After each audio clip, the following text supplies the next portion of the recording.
देखो फैमिली, तो सुबह सुबह से अदरक डाल के बढ़िया से चाय बना दिए कृष्णा के लिए। अब कृष के लिए छान भी दिए, कृष बढ़िया से पिएगा।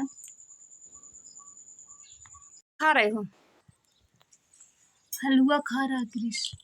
मम्मी देखो। और ये हलवा अपनी बड़ी अम्मा के घर से लेके आया है, मैंने नहीं आज बनवाया था।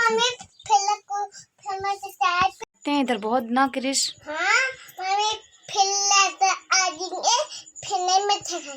फिर जब लाइट आ जाएगी, जब नहीं मच्छर खाएंगे, है ना? हाँ, तो उस दिन फिर नहीं मच्छर खाएंगे। मम्मी फिर छुरी को तुम छुरी ना बेला लेना, फिर लाइट आ जाएगी फिर छुएंगे यार। ठीक है।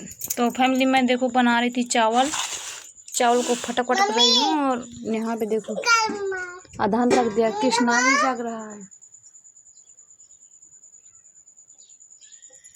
आलू काट रही हूँ, आज आलू टमाटर की सब्जी बनाऊंगी। यहाँ पे देखो मेरे चावल पक चुके हैं, तो मैं गैस को बंद कर देती हूँ। थोड़ा सा ही तेल है, अब सब्जी बन जाए इसमें, बिल्कुल तना से है। आज लेते जाना तेल पिरा लाना। तो फैमिली सब्जी चावल बन गए हैं, रोटियां बना रही हूँ जल्दी जल्दी से गरम गरम। आप भी लोग भी आ जाइए खा जाइए। तो फैमिली कितनी जोरों की बारिश हो रही है, बहुत ज़्यादा सब जगह। और यहाँ पे पानी भी हमारे अब फिर से चूने लगा है आज, उधर से इधर से।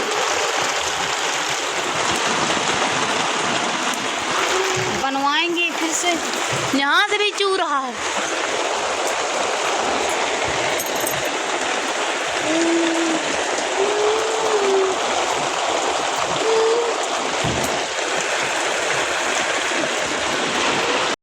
देखो रखी थी तो मैंने उठा के अकेले यहाँ पे रखा है। और मैं बता रही हूँ कि मैं क्यों मैंने अकेले उठा के रखा है। तो फैमिली में कृष के पापा को 8-10 दिन से बोल रही थी कि छात दो, उधर बना दो, तो वो नहीं बना रहे थे। तो अब आज पानी बरसने लगा तो वहाँ पे पानी चूने लगा। तो फिर जब पानी चूने लगा तो भाई मुझे तो होगा, इसलिए कि मेरी अरमाली पहले से ही देखो ख़राब हो गई इतनी ज़्यादा। आ जाइए फैमिली, चना खा जाइए। तो अरमाली पहले से ही ख़राब हो गया था। तो फिर जब पानी बरस रहा था वहाँ से चू रहा था, तो मैं कृष के पापा से गुस्सा हो गई। फिर गुस्सा हो गई। फिर कृष के पापा भी यहीं थे, तो मैं हमारे गुस्सा के मैं अकेले अरमाली उठा के घसाट के लाई, यहाँ पे अकेले रखी और बोली कि मैं बाहर दोनों अरमाली ना सिंगारदानी बाहर निकाल के रख दूँगी, सो अच्छे से ख़राब हो जाएंगे, तुम ना बनाओ इधर, ऐसे बोली। तो फिर मैं बस उठा के रखी और मुझसे उठ ही नहीं रहा था। तो फिर कृष के पापा गए, उनसे कृष के पापा से बन नहीं रहा था। तो फिर कृष के पापा गए तो किसी दूसरे को लेके आए, फिर बनवाए। आज बनवा दिया है। पहले भी बनाए थे पर वो पता नहीं कैसे बना था कि वो पानी फिर भी गिर रहा था। तो मैं रोज़ बोलती थी बनवा देना, नहीं तो किसी दिन पानी बरसेगा तो चुएगा बहुत ख़राब। तो बोलते थे कि कोई उस तरह का आदमी नहीं मिलता है, अगर कोई मिलेगा तो बनवा दूंगा। तो मैंने कहा ठीक है। अब जब मैं गुस्सा हो गई तो तुरंत से आदमी मिल गया, तुरंत से बन गया। तो फैमिली बन गया है। अब नहीं पानी चुएगा। तो अब कृष के पापा जब आ जाएंगे तो दोनों लोग उठा के रखेंगे, इसलिए कि गुस्से में तो मैं अकेले उठा के रख दी। और अब गुस्सा ख़त्म हो गया तो मैं अकेले वहाँ पे रख नहीं पा रही हूँ। जब कृष के पापा आ जाएंगे तो फिर वहाँ पे रखेंगे। पापा चना फैमिली भूंजे के वही खा रही हूँ। उधर से उठा के इधर रखा है मैंने, ऐसे घसाट खिलाई। देखो मेरा खुद गया है, गुस्से में थी तो पूरा घसाट खिलाई। इतनी बड़ी अरमाली मुझसे थोड़ी उठती, तो घसाट खिलाई तो इतना उधर गया है। अब मेरा ही काम दूजा बढ़ गया, मिट्टी भी मुझे छापना पड़ेगा।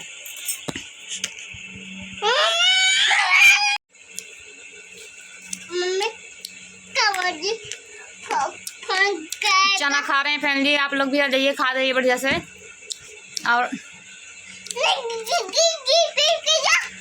तो फैमिली कल हमारी फोन लगाया था। क्रिस क्रिस शोर ना किया करो।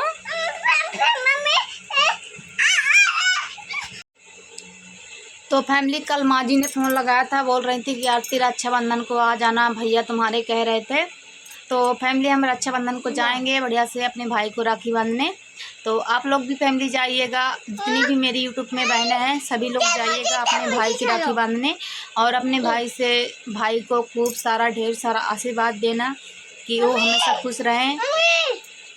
हाँ, और हमारे भाई को भी देना फैमिली खूब ढेर सारा आशीर्वाद कि वो हमेशा खुश रहें, भगवान उनको बहुत ज़्यादा खुशियाँ दें। अच्छा है, हमारे बहुत वो करता रहता है, ऐसी बात नहीं है फैमिली। तो फैमिली हम जब आए थे तो हमारे भैया, हम अपने भैया से नहीं बताए थे, नहीं तो हमारे भैया ना आने देते और बहुत सारा वही करते, तो इसीलिए भैया से नहीं बताया, अपना चले आए थे, अपना सोच समझ के माँ जी ने बोला था तो चले आए थे, भैया से नहीं बताए थे। और सब कुछ अच्छा ही चल रहा है फैमिली। अपने घर में देखो एक दिन ना आना ही पड़ता है ना, तो अपना आ गए थे और सब कुछ ठीक है, अच्छा चल रहा है हमारा घर परिवार, रिश्तेदारी सब कुछ बढ़िया है। अब जाएंगे 2-4 तो फैमिली जाएंगे रक्षाबंधन को फिर, और अपना झुमकते हुए जाएंगे। जिस दिन जैसे रक्षाबंधन के 1 दिन या 2 दिन पहले जाएंगे, हमारे पापा आएंगे लेने, तो अपने पापा जी के साथ में जाएंगे, फिर अपना आ जाएंगे 2-4 दिन के बाद राखी वाखी बांध के सभी लोगों से मिलजुल के। और कृष्णा आज तो फैमिली 11 तारीख है और रक्षाबंधन शायद 19 तारीख को या 20 तारीख को होगा, तो हम जाएंगे 17-18 तारीख तक अपने पापा जी के साथ में। तो आप लोग भी बहनें, जितनी भी बहनें हो अपने भाई की राखी बांधने ज़रूर जाना, इसलिए कि ये त्यौहार खाली भाई बहन के लिए होता है, ख़ास करके भाई बहन के लिए होता है ना। तो जितनी भी बहनें हों अपने भाइयों की राखी बांधने ज़रूर जाइएगा और अपने भाई को खूब सारा आशीर्वाद दीजिएगा और अपने भाई से खूब सारा आशीर्वाद लीजिएगा, ठीक है। तो अच्छी राखी बनवा लेना फैमिली अपने भाइयों के लिए, और अच्छे से अपना जाके अपने भाई को राखी बांधना, और बस क्या है, मिठाई खाना, खूब सारी मिठाई खिलाना अपने भाइयों को।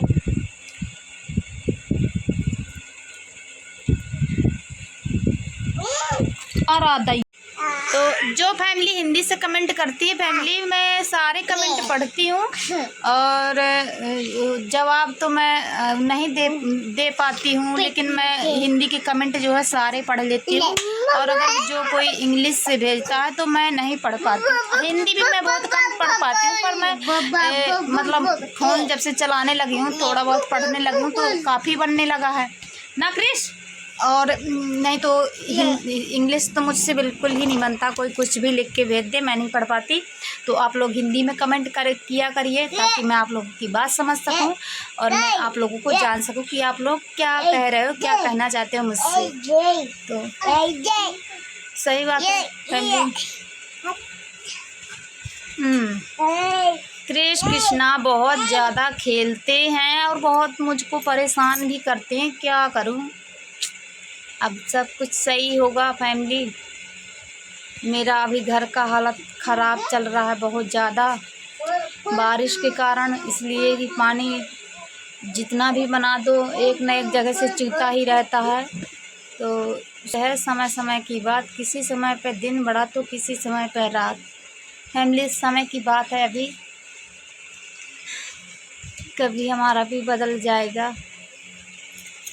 बहुत ये समझ लो जब बारिश होती है तो हमको बहुत मुश्किल पड़ता है, लेकिन अब क्या करें, ऐसे वो होने से कोई फ़ायदा नहीं है, झेलना पड़ेगा सब कुछ।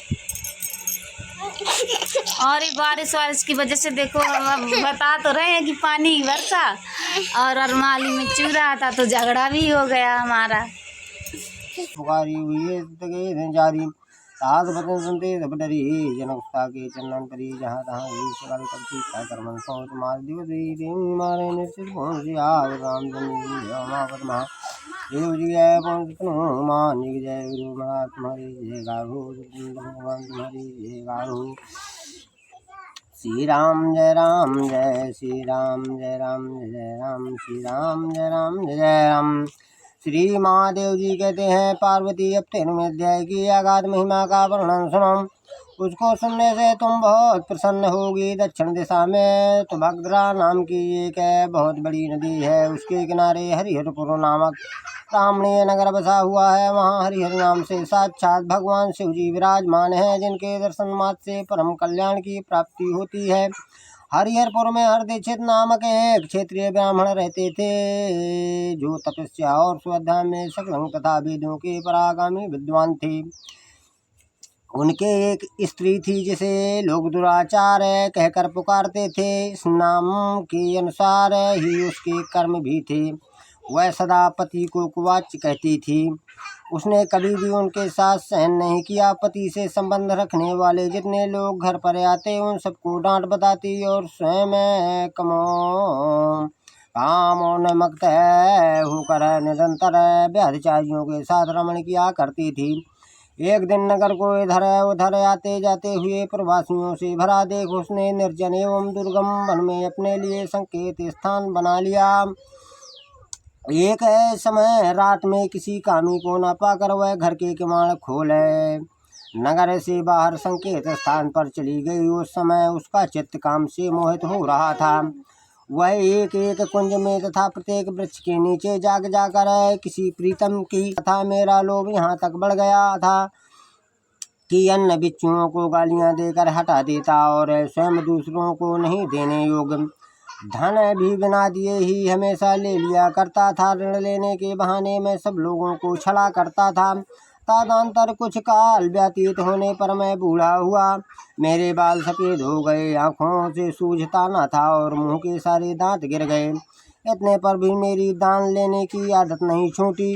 पर्व आने पर पत्रगृह के लोभ से मैं हाथ में कुछ लिए तीर्थ के समीप चला जाया करता था। तत्पश्चात जब मेरे सारे अंग शिथिल हो गए, तब एक बार मैं कुछ धूत ब्राह्मणों के घर पर मांगने खाने के लिए गया। उसी समय मेरे पैर में कुत्ते ने काट लिया। तब मैं मूर्छित होकर क्षण भर में पृथ्वी पर गिर पड़ा। मेरे प्राण निकल गए। उसके बाद मैं इसी योनि में उत्पन्न हुआ। तब से इस दुर्गम वन में रहता हूँ तथा मैं अपने पूर्व पापों को याद करके कभी धर्मिष्ठ महात्मा, यति साधु पुरुष तथा सती स्त्रियों को मैं नहीं खाता। पापी दुराचारी तथा कुटला स्त्रियों को ही मैं अपना भक्ष बनाता हूँ। अतः कुटला होने के कारण तू अवश्य मेरा ग्रास बनेगी। यों कहकर वह अपने कठोर नाकों से उसके शरीर के टुकड़े टुकड़े करके खा गया। इसके बाद यमराज के दूत उस पापनी को शैमनीपुरी में ले गए। वहाँ यमराज की आज्ञा से उन्होंने अनेकों बार उसे भिष्टा, मूत्र और रक्त से भरे हुए भयानक कुंडों में गिराया। करोड़ों कल्पों तक उसमें रखने के बाद उसे वहाँ से ले आकर 100 मनवंतरों तक रौरो नरक में रखा। फिर चारों ओर मुँह करके दीन भाव से रोती हुई उस पापनी को वहाँ से खींचकर दाय नामक नगर में गिराया। उस समय उसके केस खिले हुए थे और शरीर भयानक दिखाई देता था। इस प्रकार घोर नरक यातना भोग चुकने पर वह महापापनी इस लोक में आकर चंडाल योनि में उत्पन्न हुई। चंडाल के घर में भी प्रतिदिन बढ़ती हुई वह पूर्व जन्म के अभ्यास से पूर्वत पापों से प्रवत रही। फिर उसे कोढ़ और राजयक्षमय का रोग हो गया। नेत्रों में पीड़ा होने लगी। फिर कुछ काल के पश्चात वह पुनः अपने निवास स्थान हरिहरपुर को हो गई, जहाँ भगवान शिव के अंतपुर की स्वामी जम्बिका देवी विराजमान है। वहाँ उसने वासुदेव नामक एक पवित्र ब्राह्मण का दर्शन किया, जो निरंतर गीता के 13वें अध्याय का पाठ करता रहता था। उससे मुख से गीता का पाठ सुनते ही वह चंडाल शरीर से मुक्त हो गई और दिव्य देह धारण करके स्वर्गलोक में चली गई। बोलो श्यावर रामचंद्र जी की जय, महादेव जी की जय, पवन सुत हनुमान जी की जय। सब संत भगवान तुम्हारी जय जयकार हो। गुरु महाराज तुम्हारी जयकार हो। श्री राम जय राम जय राम, श्री राम जय राम जय राम, श्री राम जय राम जय श्री राम जय राम।